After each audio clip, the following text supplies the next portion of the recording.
एक नौजवान मेरे पास आया, कहने लगा जी बीवी से झगड़ा बहुत होता है, तो मुझे कोई तावीज़ दे दो। मैंने कहा बीवियों पे तावीज़ चलते ही कोई नहीं। कहने लगा क्या करूं? मैंने कहा एक तरीका बताता हूं। कहने के बताएं।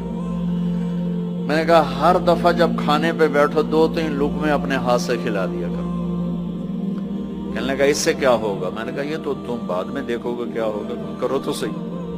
कोई 2 हफ्ते गुजरे, मेरी उसकी अच्छी दोस्ती थी, अल्लाह उसकी बख्शिश फरमाए, तो फौत हो गया। मैंने पूछा, उसका फोन आ गया ना, तो मैंने पूछा वो मेरी बात पे अमल किया? कहने लगा नहीं। मैंने कहा क्यों? कहने लगा शर्म आती। मैंने कहा लड़ते हुए शर्म नहीं आती? बोला औरत भी कोई जात है जिससे लड़ा जाए, वो गुस्से में भी आए तो कमजोर है, कमजोर से दरगुजर करना ही इंसानियत है।